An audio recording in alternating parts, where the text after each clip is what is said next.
Hello and welcome to this edition of Primetime News, coming to you live and direct from the News1st studios here in Colombo. For the News1st team, I'm Mazra Hassan. Now, before we head into our stories in detail, let's take a look at the headlines. Puttalam, Kaluthara and Ratnapura districts continue to receive heavy rainfall. Over 125,000 affected by the adverse weather. Interpol confirms Mahendran is in Singapore. Wild bear endemic to Sri Lanka killed. Tilanga Sumatipala informs the President he is resigning from the post of Deputy Speaker. Opposition opposes footnote gang being reappointed to court.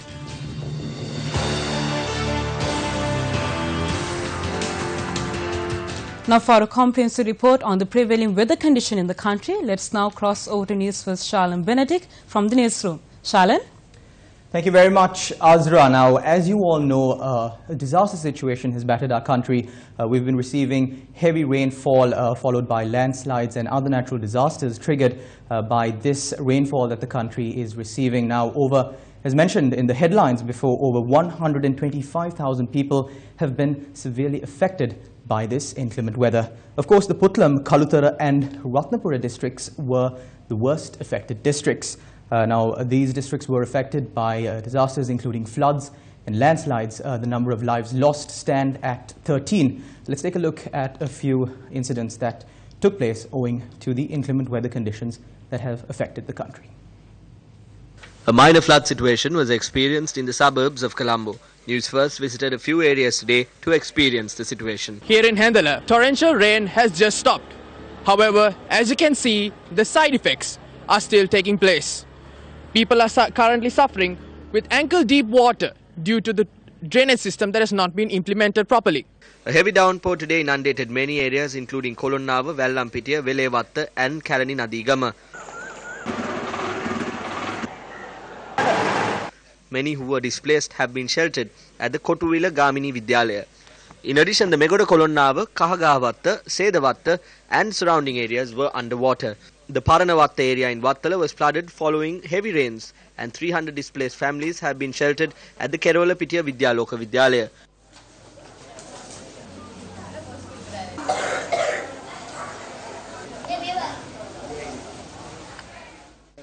We live in Paranavatta Kerolapitiya. Our area gets flooded every year. There are small children. We need a favor. We need a proper drainage system. 4 spill gates of the Tabbo Reservoir were opened today due to excessive rainfall. The Disaster Management Centre urges those living in the low areas of the reservoir to be extremely cautious. The spill gates of the Kongwava Reservoir have been opened for the past 3 days due to the rising water levels.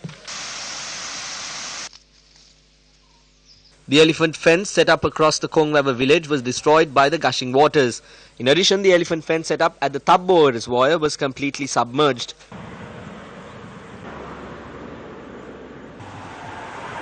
Many areas in North Tandia were underwater due to heavy rainfall.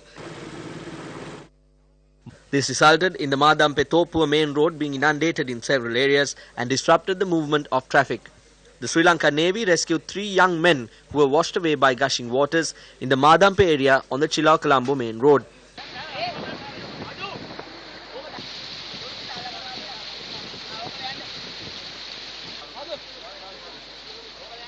A number of areas in Galle were inundated following heavy rainfall experienced in the area. A number of low-lying areas on the banks of Ginganga were flooded. This evening, the water gauge located in Baddegama on the Ginganga exceeded spill level. A number of areas in Baddegama Agaliya, Baddegama Dodangoda and Baddegama Nagoda roads were inundated. A number of low-lying areas in Mathura remained flooded. Heavy rainfall was experienced yesterday in the Pitabaddara, Deniyaya and Morava areas, which flooded a number of places under the jurisdiction of the Akurasa Divisional Secretariat. The Kadduwa, Malimbada and Athuliya localities were flooded today as well. Movement along the Akurasa-Kadduwa road was hampered due to floods. There was a risk of a landslide taking place this morning at the 26th mile post on the Kandy-Huluganga main road. The road was closed completely as there was a risk of rock falls. Of course, once again, as mentioned in the headlines, over 125,000 people have been severely affected by this disaster situation that has taken over the country. Of course, these figures and facts are coming to you by the Disaster Management Center. Now, moving on to an exact figure issued by the Disaster Management Center today. Of course, the Disaster Management Center announces that the number of people affected by the inclement weather has risen to exactly 125,954 people. The Assistant Director of the DMC, Pradeep Kodipilli, has noted that 13 people have died as a result of this disaster situation. Now, 54,205 people have been displaced owing to the disaster situation in the country, and they are currently seeking shelter at 215 camps. Also, it must be noted that the inclement weather has affected 19 districts across the country. Also moving on, the Kaduwela Bridge located on the Kaduwela-Biyagama Road was closed off for vehicular movement since 8 tonight. Of course, the bridge will remain closed until 6 a.m. tomorrow. Now, the Ministry of Higher Education and Highways said that the bridge will open at 6 a.m. tomorrow. The Disaster Management Center elaborated on the present situation of the disaster situation that has affected the country at a media briefing held today.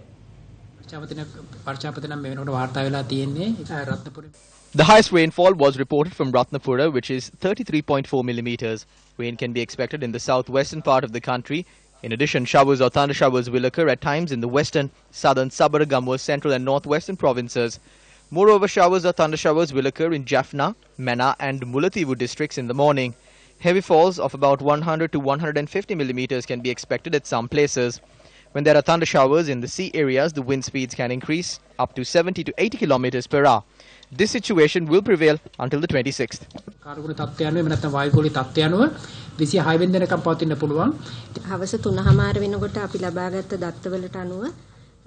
According to the date we obtained at 3:30 this afternoon, water levels of the Kalin River, Kalu River, Nilwala River, Ginganga and the Athanagaloya have receded. There is a drop in water levels in Nagaram Street along the Kalin River.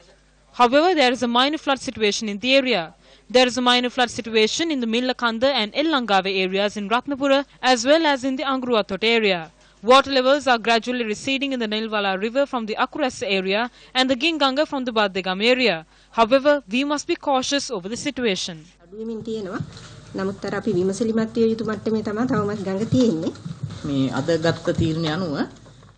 The red alert warning issued for several districts are still in effect. They are the Ratnapura, Kegol, Nuwara Eliya, Kalutara and Gaul districts. The warnings were issued to a number of areas in those districts. The Phase 2 alert remains as it is. The reason we included Colombo and Gampaha is because there is a risk of earth embankments from collapsing in those areas.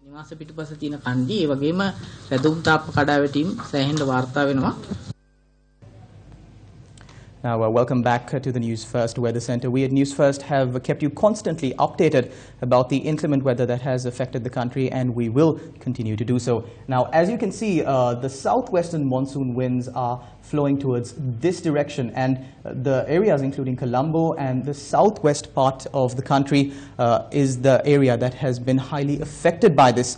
Of course, areas such as Puttlam and Ratnapura also are feeling the full blow of the inclement weather that has affected the country. Now, although the Disaster Management Center noted that the water levels are currently receding due to the lack of rainfall that was received today, however, the Met Department forecasts more heavy showers for the next 36 hours. Of course, this was predicted in their weather advisory that was issued for the next 36 hours. The Met Department forecast showers or thunder showers exceeding 100 to 150 millimeters in certain areas, and this is a high reading for the rainfall that would affect these areas. Now, the Disaster Management Center, however, notes that although the water levels at the water gauges across the country, the rivers across the country are receding, if, as the Met Department predicted, the rainfall continues to increase in the coming days, these water levels will soon increase. resulting in more flood situations across the country. Now, of course, over 125,000 people have been affected by this, and many people have been displaced. And the Disaster Management Center, of course, with the other authorities in the country, are providing them shelter at about 215 locations across the country. Also moving on, it's some of the largest waterfalls in the country were at full flow in the recent days due to, of course, the incessant rains. Let's take a look at that report.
Thank you very much, Azra. And that's it from us here at the News First Weather Center. And it's back to you, Azra.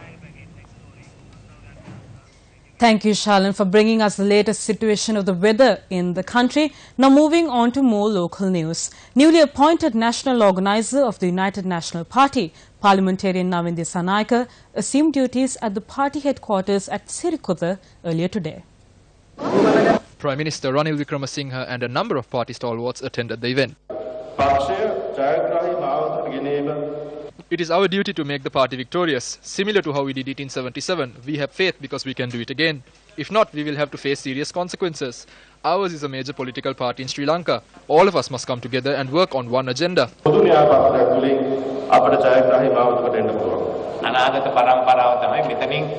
The next generation must step up now. These people are among those who can take over leadership someday. With the people, we can show who is a frontline leader and who is not. The United National Party is the only party that can do this.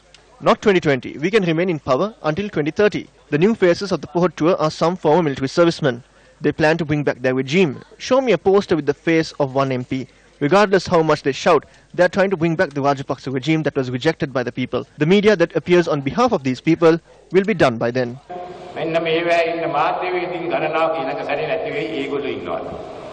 Stay tuned to News First. We'll be back after this short commercial break.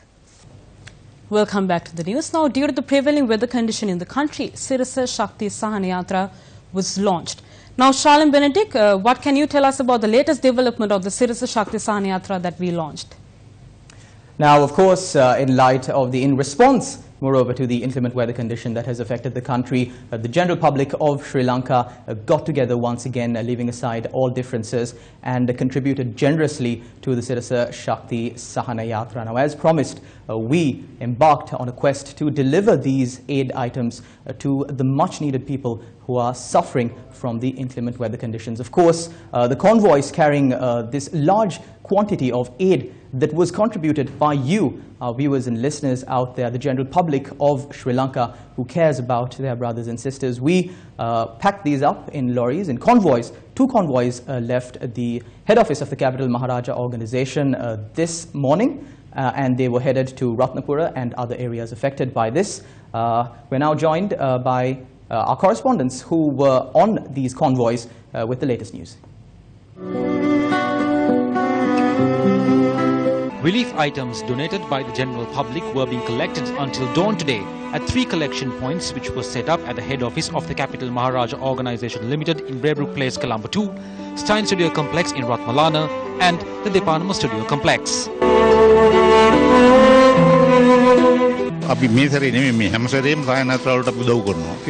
Just like us, there are a group of people suffering. At this time of need, we thought of helping in whatever way we can. We eat 3 meals a day, but they don't have anything. It is disappointing.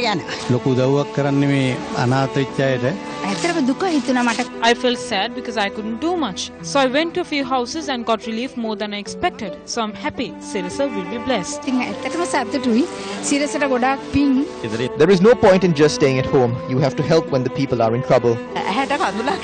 It brings a tear to my eye when I see how good our people are. We commend it a lot. Following religious observances this morning, the Sirasa Shakti Sahana Yatra left for Kegol, Ratnapura and Navalapitiya. One aid convoy reached Dimyawa in the Nivitigala Divisional Secretariat area in the Ratnapura district this afternoon. Under difficult conditions, one team reached displacement camps via boat to distribute aid.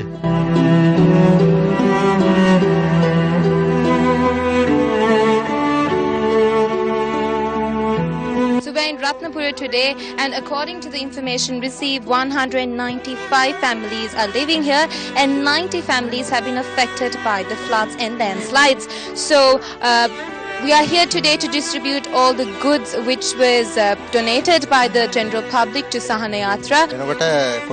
Around 6 to 7 divisions from Kotamulla are underwater. If the water rises by another 2 feet, only around 6 to 7 homes will be left. Everything else will go underwater. Close to 90 families in this village are displaced as a result of the water levels of the Kaluganga increasing.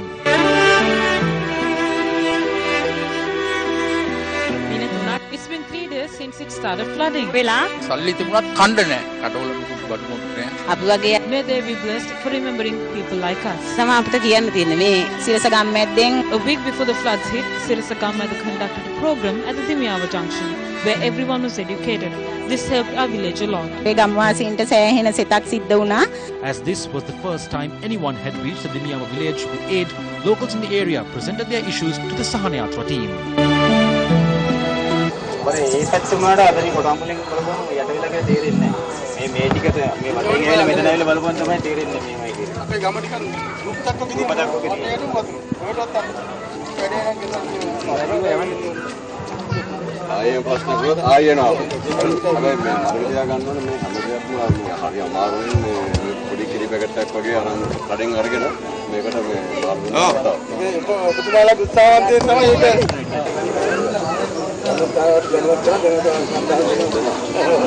Chief Inspector of the Ratnapura Police Headquarters, Udaya Kumara, and life-saving officers in the division assisted the Sahana Yatra team to distribute the relief items.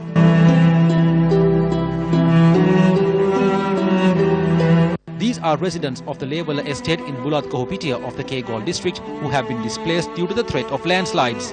It's been 4 years since they've had to abandon their homes due to the bad weather. It was evident to the Sahana Yatra team that the lives of those in estate number 1 were unsafe. Aid was distributed to those in displacement camps in the low-lying area of Indurapola, Bulat Kohopitiya. These people who have been living their lives in displacement camps for nearly 2 years are in deeper despair due to the inclement weather. Around 50 people of 10 families live their lives in these temporary shelters.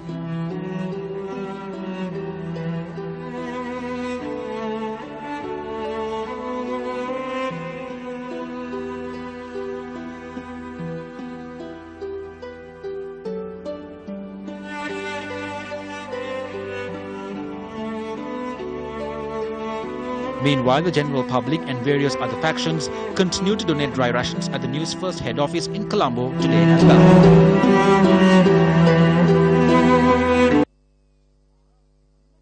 Those images that you just witnessed are quite moving. It's sad to see our fellow brothers and sisters of the nation of Sri Lanka suffering at the hands of Mother Nature like this. But of course, the generous contributions made by you, the general public of Sri Lanka, is what made Sirasa Shakti Sahana Yatra a possibility, and as a result of that, you would be happy to know that you are already making a change in the lives of these people. The suffering, the sorrow that these people expressed to us was turned into happiness and smiles when they saw the contributions that you donated to the Sirasa Shakti Sahana Yatra being bought and handed out to them. And they poured out their blessing and their gratitude towards the general public of Sri Lanka. Of course, the Sirasa Shakti Sahana Yatra has not seen its end. More convoys will be dispatched to other areas that are affected by this adverse weather conditions. And all of this is because of your generous contributions. And your contributions continue to be poured in to the collection centers at the head office at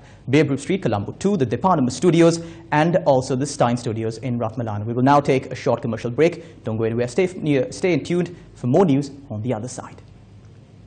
Welcome back to the news. Explosive revelations were made today at the 4th Magistrates Court when the case filed on the Central Bank Treasury Bond scam was taken up. Newsfirst Farzan reports. Additional Solicitor General Yasantha Kodagoda, appearing for the CID, said the Singapore branch of Interpol has officially informed the CID fugitive former Central Bank Governor Arjuna Mahendran is in Singapore. The Sri Lanka police has emailed the Singapore police to institute action on Arjuna Mahendran as per the red notice issued by Interpol and the arrest warrant issued by Sri Lankan court. Yasantha Kodagoda informed court all measures needed for the extradition of Arjuna Mahendran have been initiated. This year, twice, the 4th Magistrate issued an order on Arjuna Mahendran to appear before the CID director and provide a statement with regard to the investigations, but he failed to do so as he had gone overseas. Notice was sent via express mail, a courier service and Interpol. On the 15th of March, a warrant for the arrest of Arjuna Mahendran was issued for failing to comply with a notice issued on him. On the 20th of April, Interpol issued a red notice for the arrest of former Central Bank Governor Arjuna Mahendran. Arjuna Mahendran is accused of conspiring and committing a criminal breach of trust at the controversial auction on the 27th of February 2015, while Arjun Aloysius, Kasun Palisena and Perpetual Treasuries Limited are accused of aiding in the criminal breach of trust committed by Mahendran.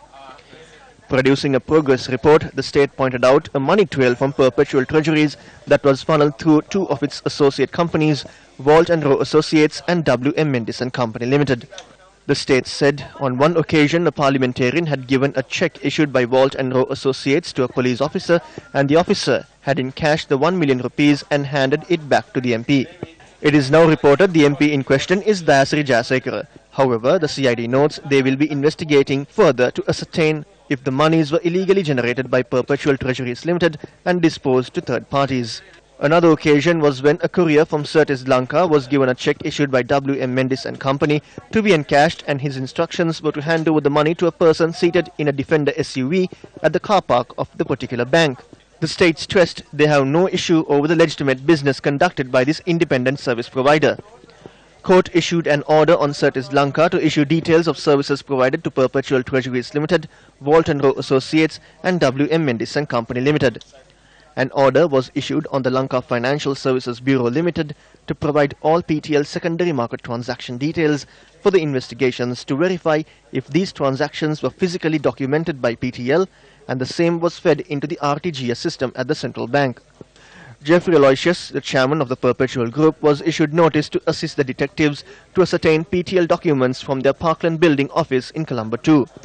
Walt and Rowe Associates was ordered to provide statements on their assets and transactions as well. Arjun Aloysius and Kasun Palisena were further remanded until the 7th of June.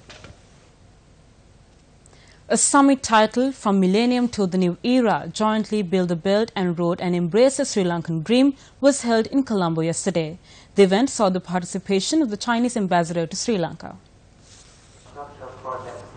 The Minister of Development Strategies and International Trade, Malik Samar Vikrama, also attended the event organized by the Chinese Embassy. At the event, the minister, who was until recently the chairman of the United National Party, made a gaffe. Although he was seated next to the Chinese ambassador, the Minister of International Trade insisted on speaking and waxing eloquent of India. His Excellency Ambassador Cheng, other diplomats of the Chinese Embassy, ladies and gentlemen from the academic institutes of China and Sri Lanka, dear friends from the media. First of all, I would like to thank His Excellency for inviting me to grace this occasion and participate in this media symposium organized by the Embassy of China. As His Excellency mentioned, Sri Lanka and India has had very good, very cordial relationships for centuries. As His Excellency mentioned, Sri Lanka and India has had very good, very cordial relationships for centuries. Speaking further, the minister said that a foreign direct investment of $700 million will be brought into the country from China to construct a 200 megawatt power plant. Reports have surfaced of a rare endemic bear species in Sri Lanka was killed solely due to the negligence of wildlife officers, whose very job is to protect the wildlife. The Sri Lankan sloth bear is a subspecies of the sloth bear which is found mainly in lowland dry forests in the island of Sri Lanka. The bear, which belongs to a species that is at risk of extinction, was shot by an officer attached to the Giritale Wildlife Office. This bear in question was found by wildlife officers in the Kutchaveli area in Trincomalee with several wounds and was taken to a hospital for treatment on the 15th. However, on Sunday, the bear had broken free from the cage it was in and a special operation was launched to locate the bear. The bear had made visits to several houses in the surrounding area thereafter. This morning, a local fisherman in Giritale was attacked by the bear and he was rushed to the Polonnaruwa General Hospital for treatment. The wildlife officers were informed about the bear and an operation was launched to capture it. However, as they failed, shots were fired at the bear and thereafter it succumbed. The wildlife officials tried to tranquilize the animal. They couldn't. It had attacked a person and they said it was shot at that moment itself in self-defense. The Minister of Wildlife, Field Marshal Sarath Fonseca, also expressed his views on the matter. The wildlife officials have neglected their duties in killing the bear. Just like humans are protected, animals must also be protected. There are many stories here. The officer who fired the shots needs to be suspended. The Director General of Wildlife says that the animal was tranquilized, but villagers say otherwise. So we appointed 2 secretaries of the ministry to a powerful investigative committee to provide me with an in-depth report. If there are wrongdoers, they must be punished according to the law. In Sri Lanka, there is only one species of bear, which is called the sloth bear. The sloth bear is a threatened species of mammal according to the National Predator List published in 2012, and it is also a protected animal under the Fauna and Flora Protection Ordinance. According to the provisions of the Fauna and Flora Protection Ordinance, as amended by Act number 22 of 2009, the sloth bear is a animal that is what we call a highly protected species, or what is called a species which needs the highest degree of protection. Therefore, anyone who is killing a sloth bear or injuring or harming it in any way, or is keeping a sloth bear or any part of it in one's custody or possession, or is attempting or selling any animal or part of a sloth bear. The 98th graduation ceremony of the Kalaniya University was held at the BMICH today. The event was held under the auspices of the Chancellor of the University, Venerable Professor Valimitiave Kusaladamathera, and was attended by a group including Vice Chancellor Professor D.M. Semasinghe. Postgraduate degrees were awarded to several individuals who completed their theses in several fields. Newsfirst channel head Surangasena Nayaka was awarded a Master of Philosophy in Mass Communication. His thesis was on political strength of the policy statements put forward during Sri Lanka's presidential election.